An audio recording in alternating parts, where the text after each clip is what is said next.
نحمده ونصلي على رسوله الكريم. أما بعد فأعوذ بالله من الشيطان الرجيم. بسم الله الرحمن الرحيم. والذين إذا فعلوا فاحشة أو ظلموا أنفسهم ذكروا الله فاستغفروا لذنوبهم ومن يغفر الذنوب إلا الله ولم يصروا على ما فعلوا وهم يعلمون. صدق الله العظيم. اللہ رب العزت کا یہ خاص فضل و کرم ہے کہ اس نے یہ بابرکت لمحات زندگی میں عطا فرمائے، اور اللہ رب العزت نے مسلمانوں کو ان اعمال کی توفیق عطا فرمائی جس سے اللہ رب العزت زندگیوں میں خیر و برکت عطا فرماتا ہے، اور پھر ان اعمال پر اللہ تعالیٰ بے شمار اجر و ثواب عطا فرما رہا ہے. اس پر اللہ کا جتنا شکر ادا کیا جائے وہ کم. اور یہ اللہ ہی کی ذات ہے کہ جس کے ہاں انسان کے اعمال اگر اچھے ہوں تو ان کا بدلہ دینے کا معیار اللہ کے ہاں کچھ اور ہے، اور اگر انسان سے برے اعمال برے کام سرزد ہو جائیں تو ان کا بدلہ دینے کا اللہ کے ہاں معیار کچھ اور ہے. نیکی اور گناہ دونوں کا بدلہ دینے کا معیار اللہ کے ہاں الگ الگ ہے. یہ انسان صرف نیک کام کے بارے میں تڑپ رکھتا ہے، ارادہ رکھتا ہے، کاش میں بھی یہ کام کر سکتا. تو اللہ رب العزت اس کام کے کرنے کا ثواب اس کو عطا فرما دیتے ہیں. کتنے بزرگ یہاں موجود ہیں، کتنے ضعیف اور بیمار یہاں موجود ہیں جو روزہ نہیں رکھ رہے ہوں گے عذر کی وجہ سے، لیکن دل میں ایک تڑپ ہوگی، کاش ہم میں استطاعت ہوتی تو زندگی میں کبھی روزے نہیں چھوڑے تھے، اب بھی روزے رکھ لیتے. اس طرف پر اللہ ان کو ہر روزے کا ثواب عطا فرما رہا ہے. نبی صلی اللہ علیہ وسلم کے سامنے جب بعض صحابہ نے یہ عرض کیا کہ یا رسول اللہ صلی اللہ علیہ وسلم ذهب اہل الدثور بالاجور، کہ یہ مالدار لوگ تو سارا ثواب لے گئے، نمازیں ہم بھی پڑھتے ہیں، یہ بھی پڑھتے ہیں، روزے ہم بھی رکھتے ہیں، یہ بھی رکھتے ہیں، لیکن ان کے پاس مال ہے، یہ زکوٰۃ بھی دیتے ہیں، صدقات بھی دیتے ہیں، عمرہ بھی کرتے ہیں، حج بھی کرتے ہیں. ہمارے پاس تو مال نہیں ہے، سارا ثواب تو یہ لے گئے. اگر ہمارے پاس مال ہوتا تو ہم بھی یہ نیک اعمال کرتے. یہ جب تڑپ ظاہر کی صحابہ نے نبی صلی اللہ علیہ وسلم کے سامنے، تو نبی صلی اللہ علیہ وسلم نے فرمایا کہ جب تم نے اپنے اندر یہ تڑپ پائی، یہ لگن پائی، یہ ارادہ کیا اگر ہمارے پاس یہ مال ہوتا ہم بھی یہ کام کرتے، اللہ رب العزت نے ان تمام کاموں کا ثواب تمہیں عطا فرما دیا.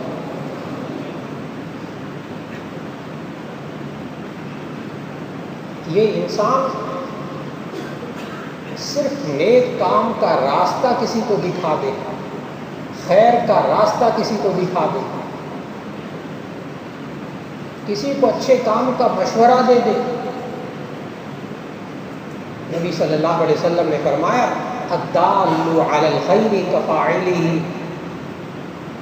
نیک کام پر رہنمائی کرنے والے کو نیک کام کرنے والے کے برابر ثواب ہوتا ہے. صرف یہ انسان راستہ دکھا دے دوسرے کو اچھا راستہ. آپ اپنے بچوں کو اچھا راستہ دکھاتے ہیں، اپنے بھائی کو اچھا راستہ دکھاتے ہیں، دوست کو نیکی کی تلقین کرتے ہیں، وہ نیکی کے راہ پہ چل پڑتا ہے، سارا ثواب آپ کو مل رہا ہے، اس کو اپنا ثواب مل رہا ہے. صرف رہنمائی، صرف راستہ دکھانا نیکی کا، اس پر اللہ ثواب عطا کرتا ہے. اور جب یہ انسان نیک کام کو کرنے لگتا ہے تو ایسی صورت میں اللہ رب العزت جب وہ نیک کام کر چکا ہوتا ہے تو اس کو 10 نیکیوں کے برابر ثواب عطا کرتا ہے۔ یہ اللہ تعالیٰ نے قرآن مجید میں اصول بتایا، من جاء بالحسنۃ فلہ عشر امثالها، جو بندہ ایک نیک کام کرتا ہے اس کو 10 نیکیوں کا ثواب ملتا ہے۔ اور رمضان المبارک میں اللہ تعالیٰ نے وہ اجر و ثواب دینے کا اور زیادہ پیمانہ بڑا بنا دیا۔ نبی صلی اللہ علیہ وسلم نے سمجھایا کہ جو شخص رمضان میں کوئی نفلی کام کرتا ہے کان کمن ادی فریضۃ فیما سواہ، اس کو اتنا ثواب ملتا ہے جتنا کہ رمضان کے علاوہ فرض کام کرنے کا ثواب ملتا ہے۔ ومن ادی فریضۃ فیہا کان کمن ادی 70 فریضۃ فیما سواہ، اور جو رمضان میں ایک فرض ادا کرتا ہے، ایک فرض نماز پڑھتا ہے، ایک فرض روزہ رکھتا ہے، کان کمن ادی 70 فریضۃ فیما سواہ، اس کو رمضان کے علاوہ 70 فرضوں کے برابر اس کو ثواب ملتا ہے۔ ایک فرض ادا کر رہے ہیں، آپ کو 70 فرضوں کے برابر ثواب ملتا ہے۔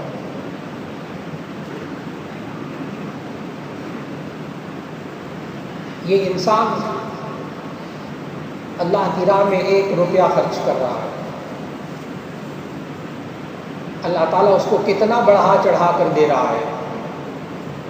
مثل الذین ينفقون اموالهم فی سبیل اللہ کمثل حبۃ انبتت 7 سنابل فی کل سنبلۃ 100 حبۃ واللہ یضاعف لمن یشاء۔ جو لوگ اللہ کی راہ میں خرچ کرتے ہیں ان کی مثال ایسی ہے جیسے کہ ایک گندم کا دانہ جب بیجا جاتا ہے اس سے ایک پودا اگتا ہے، اس ایک پودے کے اندر 7 بالیاں ہوتی ہیں، ہر بالی کے اندر 100 دانے ہوتے ہیں، اللہ اس سے بھی بڑھا چڑھا کر ثواب عطا کرتا ہے۔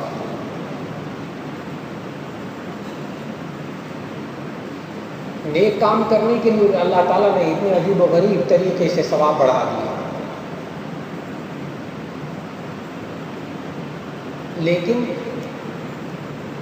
گناہ کے بارے میں، اللہ کی نافرمانی کے بارے میں، اس کا بدلہ دینے کے لیے اللہ نے معیار مختلف رکھا ہے، اور یہ معیار کوئی رحم والی ذات، کوئی رحیم ذات، کوئی رحمان ذات ہی رکھ سکتی ہے۔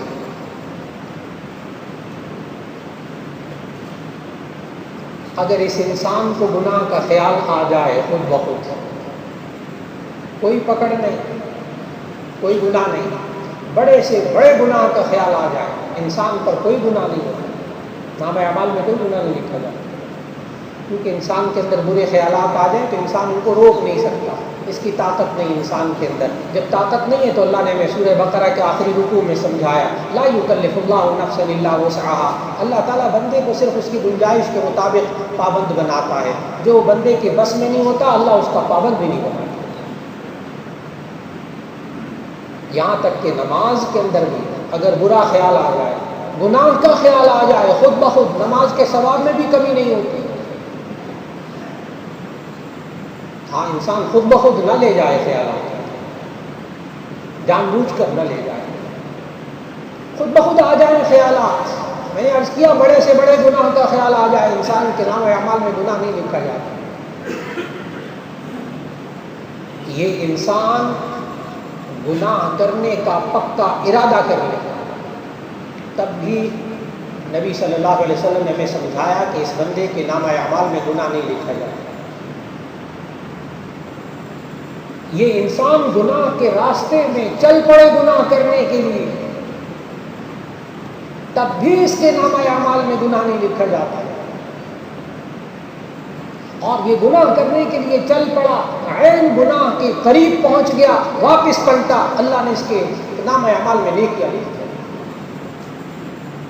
اور یہ جو میں نے موڑ عرض کیا ہے نا، گناہ کے راستے پر چلنا اور عین وقت پہ اللہ واپس لے آئے اور بندہ اپنی قوت ایمانی استعمال کرتے ہوئے واپس پلٹ آئے، یہ وہ موڑ ہے جس پہ بڑے بڑے اللہ کے اولیاء اللہ چل کر بڑے بڑے اولیاء اللہ چل کر اس راستے پر آئے ہیں کہ ان کی زندگیاں سابقہ جب آپ مطالعہ کریں گے ان اللہ کے ولیوں کی، وہ گندگیوں سے بھری ہوتی ہیں، لیکن جب وہ ایک جگہ پہنچ کر واپس مڑتے ہیں اللہ ان کو کس درجے میں پہنچا دیتا ہے۔ یہ معمولی مقام نہیں ہے، عین گناہ کے پاس جا کر واپس پلٹ آ گئے، یہ معمولی کام نہیں تھا۔ اس پر اللہ اپنا ولی بنا دیتا، اپنا دوست بنا لیتا۔ یہ بندہ وہاں سے واپس آیا،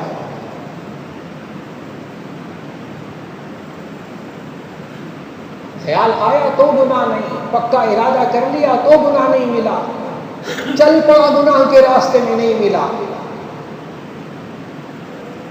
اور اگر گناہ ہو گیا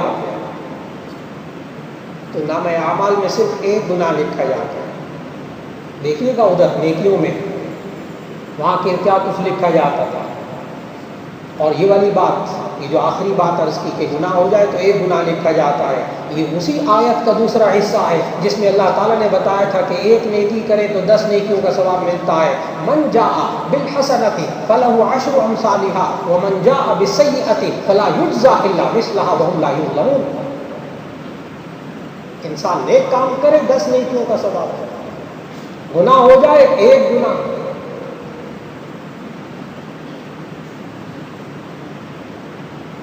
اور اس ایک گناہ کو بھی مٹانے کے لیے اللہ نے بہانے رکھے ہیں۔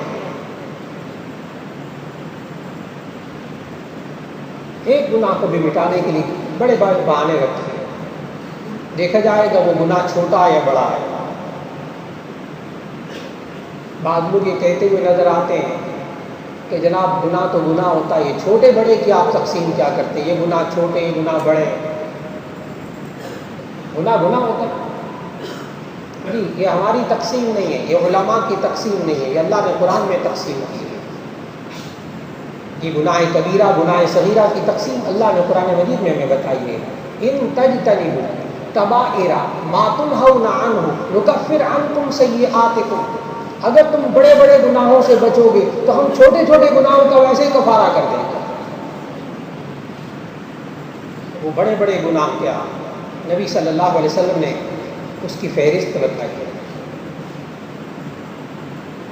بڑے بڑے گناہوں کو گناہ کبیرہ، اس کی تعریف یہ ہے کہ گناہ کبیرہ وہ گناہ ہوتا ہے جو توبہ کے بغیر معاف نہیں ہوتا۔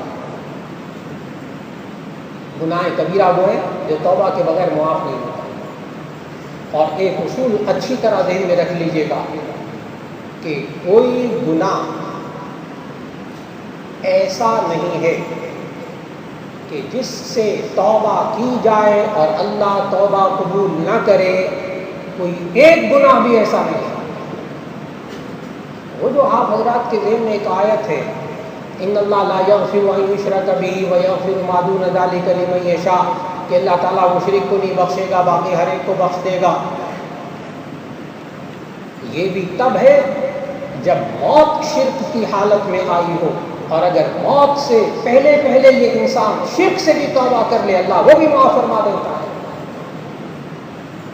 کتنے اللہ کے ولی، کتنے صحابہ پہلے شرک میں مبتلا تھے، بت پرستی میں مبتلا تھے، بادشاہ اسلام قبول کیا، اللہ نے کتنا بڑا درجہ عطا فرما دیا، سارے شرکی اعمال اللہ نے معاف کر دیے۔ آج بھی کوئی ہندو اگر اسلام قبول کرتا ہے، شرک سے باز آتا ہے، اس کے سارے پچھلے شرکیہ گناہ معاف۔ میں نے عرض کیا کوئی گناہ ایسا نہیں ہے جو توبہ کے بغیر معاف نہ ہوتا ہو، توبہ کرنے سے ہر گناہ معاف ہو جاتا ہے، حتیٰ کہ شرک بھی اگر انسان سے ہو جائے اور یہ مرنے سے پہلے اس سے توبہ کر لے اللہ وہ بھی معاف کرے۔ لیکن اگر موت آ جائے شرک کی حالت میں، پھر اللہ کہتا ہے میں اس کو نہیں بخشوں گا، باقی ہر ایک کو بخشوں گا۔ شرک گناہ کبیرہ ہے، بغیر توبہ کے معاف نہیں ہوتا۔ نبی صلی اللہ علیہ وسلم نے گناہ کبیرہ کی فہرست بتاتے ہوئے یہ بھی بتایا، من الکبائر الاشراک باللہ وعقوق الوالدین، گناہ کبیرہ میں سے ہے اللہ کے ساتھ کسی کو شریک ٹھہرانا اور ماں باپ کی نافرمانی کرنا۔ ماں باپ کی نافرمانی کرنا گناہ کبیرہ۔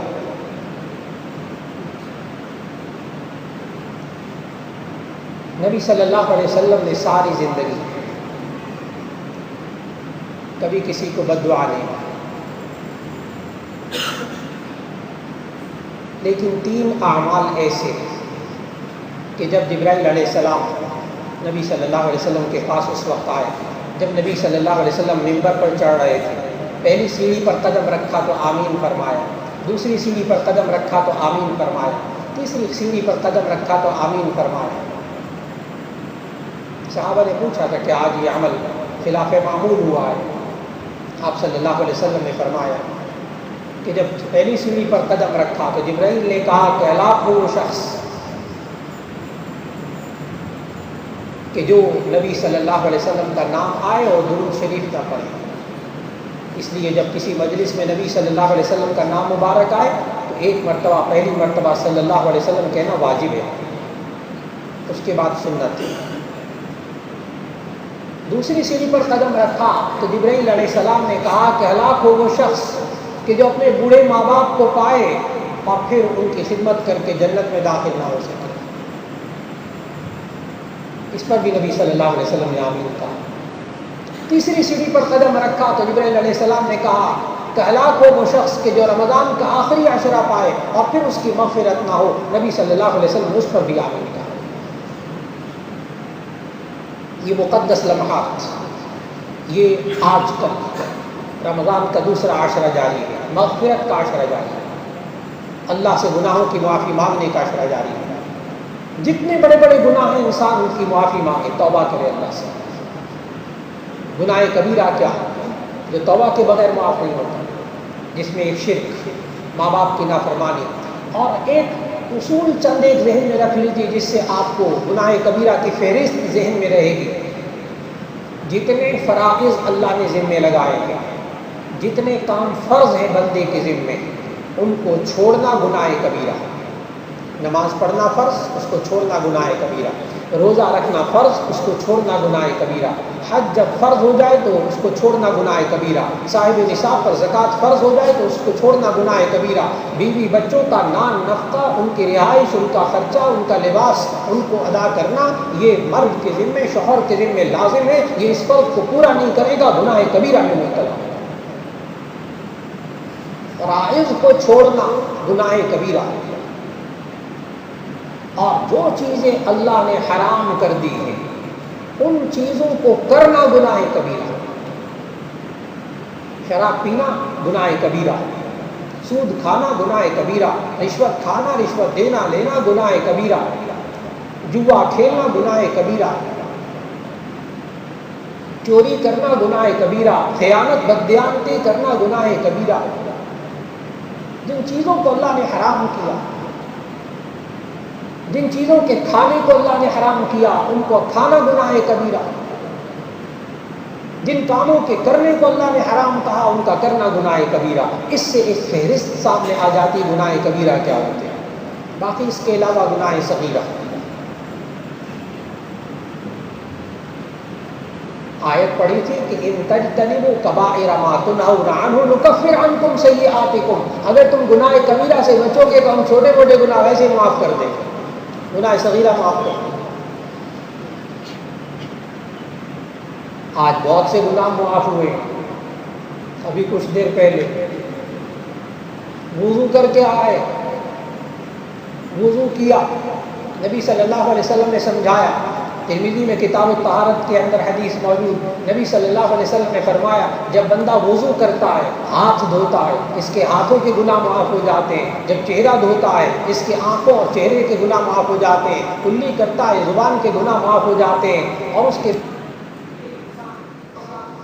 اس کے بعد جب یہ انسان سر پہ ہاتھ پھیرتا ہے مسح کا, اس کے سر کے گناہ معاف ہو جاتے ہیں. جب یہ پاؤں دھوتا ہے تو اس کے پاؤں کے گناہ معاف ہو جاتے ہیں. اس حدیث کے آخر میں یہ جملہ ہے, جب انسان وضو کر کے فارغ ہوتا ہے تو اس کے بارے میں فرمایا حتی یخرج نقیا من الذنوب, یہاں تک کہ جب گناہ کر کے فارغ ہوتا ہے وہ گناہوں سے پاک ہو چکا ہوتا ہے. صرف ابھی وضو کیا ہے, ابھی صرف وضو کیا ہے, پھر آپ مسجد تک تشریف لائے.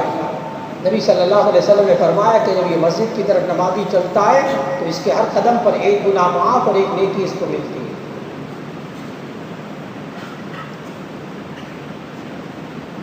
یہ انسان بہت سے نیک اعمال کرتا ہے کہ جس سے اللہ رب العزت اس کے گناہوں کو معاف کرتا چلا جاتا ہے. انسان 5 وقت نماز پڑھتا ہے، اللہ تعالیٰ اس کے گناہوں کو، گناہ صغیرہ کو کس طرح دھوتا چلا جاتا ہے کہ نبی صلی اللہ علیہ وسلم نے صحابہ سے پوچھا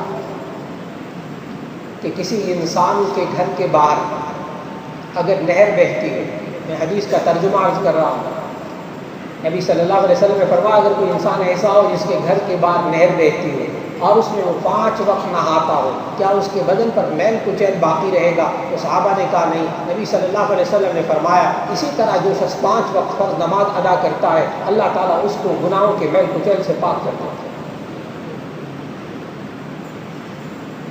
یہ تو ہے گناہ صغیرہ، کس طرح اللہ معاف فرما رہا ہے.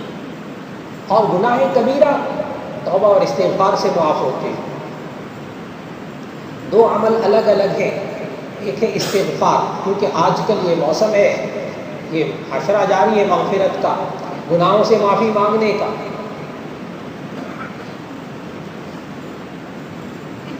ایک ہے استغفار، ایک ہے توبہ. استغفار کیا؟ مغفرت طلب کرنا، معافی طلب کرنا، اے اللہ مجھ سے گناہ ہو گیا مجھے معاف فرما دے. یہ ہے استغفار. یہ استغفار کا ڈھنگ، طریقہ نبی صلی اللہ علیہ وسلم نے سمجھایا. اے اللہ مجھے یہ گناہ معاف فرما دے، یہ ہے استغفار.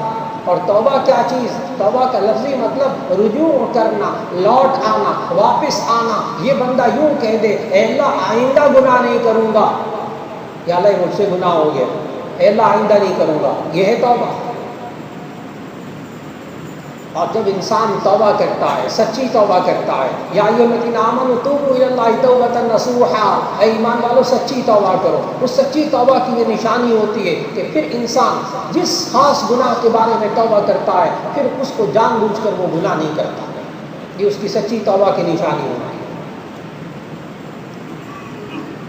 اے اللہ مجھ سے گناہ ہو گیا مجھے معاف فرما دے، استغفار.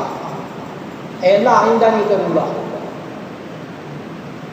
اللہ کے سامنے اپنے دونوں ہاتھوں کو اٹھائے. آج کل کے موسم میں، رمضان کے اس دوسرے عشرے میں خصوصاً، آخری عشرے میں خصوصاً، اور اللہ سے اپنے سارے گناہوں کی معافی مانگے تاکہ گناہ دھل جائیں. اور اگر انسان توبہ اور استغفار کرتے ہوئے کچھ مشکلات پیش آئیں، جس میں سب سے بڑی مشکل یہ پیش آتی ہے کہ استغفار کا مرحلہ تو بڑا آسان ہے. جب انسان ہاتھ اٹھا کے دعا کرتا ہے اے اللہ مجھے گناہ معاف فرما دے، جتنے گناہ ہیں سارے معاف فرما دے، جو یاد ہے نہیں یاد ہے یا اللہ سارے معاف فرما دے. یہاں تک تو بندہ ٹھیک چلتا ہے. جب آگے کہتا ہے نا بندہ اے اللہ آئندہ نہیں کروں گا، میری توبہ آئندہ نہیں کروں گا، اے اللہ میری توبہ قبول فرما لے، اندر سے نفس کہہ رہا ہوتا ہے، اس وقت کہہ رہا ہوتا ہے تو پھر کرے گا. بہت سے لوگ استغفار تک ٹھیک چلتے ہیں، توبہ میں آ کے ایک دم ہاتھ چھوڑ دیتے، کہتے ہیں یہ کیا ہوا تھا. زبان سے کہہ رہے ہیں اللہ آئندہ نہیں کریں گے، اندر سے آواز آ رہی تو پھر کریں گے. یہ کشمکش ہوتی ہے. اس توبہ اور استغفار کے وقت، اس وقت نفس کو چت کرنے کا، اس کو شکست دینے کا ایک بہترین طریقہ یہ ہے کہ عین اس وقت جب انسان اللہ سے توبہ مانگ رہا ہو اور اندر سے آواز آ رہی ہو کہ تو پھر کرے گا، عین اس وقت یہ بندہ اپنی زبان سے یہ کہنا شروع کر دے اے اللہ تو ہی مجھ سے یہ گناہ چھڑوا دے، اے اللہ تو ہی مجھ سے یہ گناہ چھڑوا دے. اندر سے آواز آنی بند ہو جائے گی. اس لیے کہ پہلے یہ بندہ یہ کہہ رہا تھا میں گناہ نہیں کروں گا، اب کہتا ہے اللہ تو چھڑوا دے، اندر سے آواز آنی بند ہو جائے گی، کیونکہ یہ معاملہ بھی اس نے اللہ پہ چھوڑا. تجربہ کرنے کی ضرورت ہے. اندر سے آواز آنی بند ہو جائے گی، اس بندے کو توبہ کی توفیق ہو جائے گی. اور پھر شیطان وسوسے ڈالتا ہے، کہتا ہے کیا فائدہ اس توبہ کا، توبہ کی پھر توڑ دی، پھر توبہ کی پھر ٹوٹ گئی، پھر گناہ سرزد ہو گیا، کیا فائدہ اس توبہ کا. نہیں کرتا بندہ پھر، نہ توبہ کرتا ہے نہ استغفار کرتا ہے. یہ شیطان کا وسوسہ ہے، یہ شیطان کا جال ہے، یہ انسان کو توبہ اور استغفار سے روک رہا ہے. ایسا انسان سوچے جس کے دل میں شیطان یہ وسوسہ ڈال رہا ہو کہ کیا فائدہ پھر توبہ کرنے کا جب گناہ پھر دوبارہ ہونے. یہ انسان تھوڑا سا سوچے.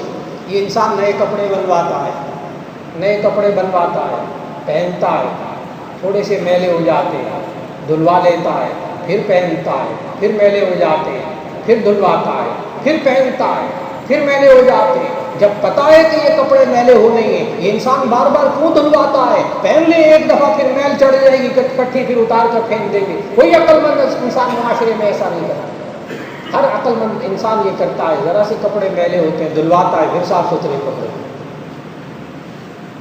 نبی صلی اللہ علیہ وسلم نے سمجھایا، جب انسان گناہ کرتا ہے، اس کے دل پر نقطۃ سودا، ایک کالا داغ پڑ جاتا ہے۔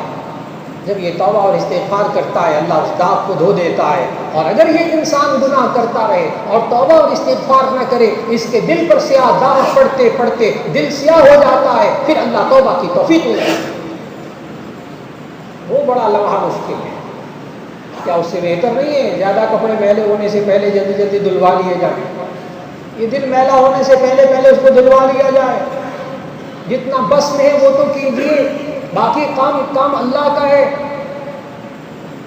اللہ پھر اس گناہ سے انشاءاللہ بچا لے گا، اللہ اس گناہ سے بچا لے گا جب انسان توبہ اور استغفار کرتا ہے۔ اور نبی صلی اللہ علیہ وسلم نے اس کے لیے کلمات سکھائے۔ سنن ابی داؤد حدیث کی کتاب، مستند روایت اس میں موجود کہ نبی صلی اللہ علیہ وسلم نے فرمایا، جو شخص 3 بار یا 5 بار یہ والے کلمات کہہ لے تو اللہ تعالیٰ اس کے گناہ معاف فرما دیتا ہے۔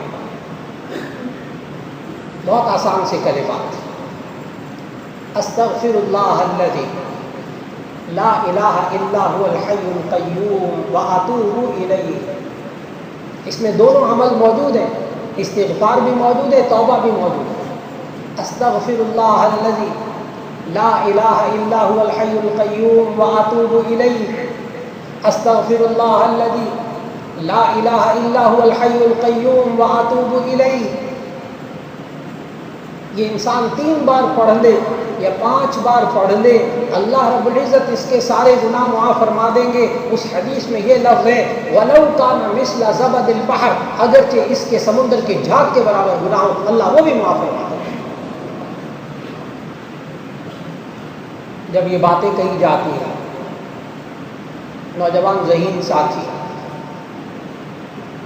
ان کو شیطان ایک اور جگہ بہکاتا ہے، اور بسا اوقات وہ زبان سے بھی کہہ دیتے، مولانا یہ کیا طریقہ ہے؟ یہ تو گناہوں پہ ابھارنے کا طریقہ ہے، یہ تو گناہوں پہ جرأت دلا رہے ہیں، یہ باتیں سنا کے۔ اس لیے کہ نوجوان ذہین ہے، وہ کہتا ہے، اچھا مولانا آپ نے بتا دیا 3 بار 5 بار یہ کلمات کہہ لیے، سارے گناہ معاف، سمندر کے جھاگ کے برابر گناہ معاف، تو مولانا بہت اچھا ہو گیا، آپ نے بتا دیا۔ اب 20-25 سال تو خیریت سے گزارنے دیں، جب بوڑھے ہو جائیں گے، ہم ہوں گے، مسجد ہوگی، تسبیح ہوگی، جا نماز ہوگی۔ اب یہ جوانی کے سال گزارنے دیں، کٹھے گناہ معاف کرا لیں گے۔ اگر یہ ساری باتیں حدیث اور آیات سننے کے بعد اگر ذہن میں وسوسہ آنے لگے کسی انسان کے، یہ خیال آنے لگے کہ کٹھے گناہ معاف کرا لیں گے 25 سال کے بعد بوڑھے ہو کر، اس نوجوان سے تھوڑا سا ایک سوال کرنا ہوگا، اس کی کیا گارنٹی ہے کہ یہ بڑھاپے تک زندہ رہے گا؟ اس خیال، جس کے دل میں یہ خیال آ رہا ہے، اس سے کہیے کہ کیا گارنٹی ہے آئندہ سال زندہ رہے گا؟ کیا گارنٹی ہے کہ آج رات کو سو کے صبح زندہ اٹھے گا؟ کیا گارنٹی ہے کہ آج ابھی نماز پڑھ رہا ہے، زندہ اٹھ کے باہر جائے گا؟ کیا گارنٹی ہے اس بات کی کہ یہ بول رہا ہے، اگلا لفظ بھی بول سکے گا کہ نہیں؟ اس انسان کو تو اگلے لمحے کی گارنٹی نہیں ہے۔ 25 سالہ گناہ معاف کرانے کے منصوبے کیسے بنا رہے ہیں؟ اس کو کیا حق پہنچتا ہے؟ اس کو تو چاہیے جہاں گناہ ہو گیا معافی مانگے، توبہ کرے، تاکہ اس کے ذمے سے گناہ سرزد ہونے ختم ہو جائے۔ یہ انسان لمبے منصوبے نہ بنائے معافی کے، جلد از جلد اپنے گناہوں کی معافی مانگی، جتنا اللہ تعالیٰ توفیق دے ان دنوں کے اندر خوب اللہ سے اپنے گناہوں کی معافی مانگی۔ اور اگر تھوڑی سی اور گارنٹی چاہتے ہو کہ اللہ نے معافی جب انسان مانگتا ہے، توبہ اللہ سے کرتا ہے، تو اس بات کا یقین دل میں رکھنا چاہیے کہ اللہ نے معاف کر دیا۔ توبہ و استغفار کرنے کے بعد پھر ذہن میں اس شک کو جگہ نہ دیجیے گا میں نے اللہ سے توبہ اور استغفار کی تھی، پتہ نہیں اللہ نے قبول کی کہ نہیں قبول کی، پتہ نہیں اللہ نے معاف کیا کہ نہیں کیا۔ علماء اور محدثین نے ایک حدیث کی تشریح میں یہ بات لکھی کہ جو بندہ توبہ اور استغفار کرنے کے بعد اپنے ذہن میں اللہ کے بارے میں یہ گمان رکھتا ہے پتہ نہیں اس نے معاف کیا ہے کہ نہیں کیا ہے، یا پھر گناہ کر رہا ہے، یا پھر گناہ کر رہا ہے، اللہ کے بارے میں بدگمانی کر رہا ہے، نبی صلی اللہ علیہ وسلم نے سمجھایا التائب من الذنب کمن لا ذنب له، گناہ سے توبہ کرنے والا ایسا ہے جیسے اس نے گناہ کیا ہی۔ جب اتنی بڑی گارنٹی مل رہی ہے تو یقین رکھیے اللہ نے معاف کر دیا۔ اور اگر اور گارنٹی چاہیے ہو تو ان رمضان کے لمحات میں تنہائی میں بیٹھ کر اللہ سے تھوڑا سا رو کر اللہ سے معافی مانگ لیجئے، اس لیے کہ یہ بھی ایک گارنٹی کا طریقہ ہے گناہ معاف کرنے کا، کہ نبی صلی اللہ علیہ وسلم نے فرمایا اللہ کو دو قطرے بہت زیادہ معلوم ہیں، اللہ کو دو قطرے بہت زیادہ پسند ہیں، ایک شہید کے بدن سے نکلنے والا خون کا قطرہ زمین پر گرنے سے پہلے اللہ اس کی شہادت قبول کر لیتا ہے، اور دوسرا قطرہ جو اللہ کو پسند ہے وہ گناہگار کی آنکھ سے نکلا ہوا ندامت کا آنسو اس کی آنکھ سے نکل کر رخسار پر بہنے سے پہلے اللہ اس کی توبہ قبول کر لیتا ہے۔ انسان تھوڑا سا وقت صرف کر کے آج کے لمحات میں اللہ سے اپنے گناہوں کی معافی مانگ لے، اور جب یہ انسان گناہوں کی معافی مانگتا ہے اللہ اس پر اپنی رحمت نازل کرتا ہے۔ آج بارش نہیں برس رہی، آج یہ انسان پریشان ہے، آج یہ گرمی کی وجہ سے پریشان ہے، یہ پانی کی قلت سے پریشان ہے، توبہ اور استغفار کا بڑا گہرا تعلق ہے، گناہوں کا بڑا گہرا تعلق ہے اس بے برکتی کے ساتھ، اس رحمت باران رحمت کے نازل نہ ہونے کے ساتھ۔ جب ہود علیہ السلام پر وقت آیا، جب نوح علیہ السلام پر وقت آیا، انہوں نے ہود علیہ السلام نے اپنی قوم کو سمجھایا یا قوم استغفروا ربکم ثم توبوا الیہ یرسل السماء علیکم مدرارا، اے میری قوم تم اپنے گناہوں کی معافی مانگو، استغفار کرو اور توبہ کرو، یرسل السماء علیکم مدرارا، اللہ تم پر موسلا دھار بارش برسائے گا۔ آج اگر انسان بارش چاہتا ہے، باران رحمت چاہتا ہے، اس انسان کو توبہ اور استغفار کرنی ہوگی۔ اللہ نے ہمیں قرآن میں سمجھایا، اللہ رب العزت ہمیں خوب توبہ اور استغفار کی توفیق عطا فرمائے اور اس کے نتیجے میں باران رحمت عطا فرمائے اور ہماری زندگیوں میں سکون اور عافیت عطا فرما دے اور گناہوں سے بچنے کی توفیق عطا فرما دے۔ وآخر دعوانا ان الحمد للہ۔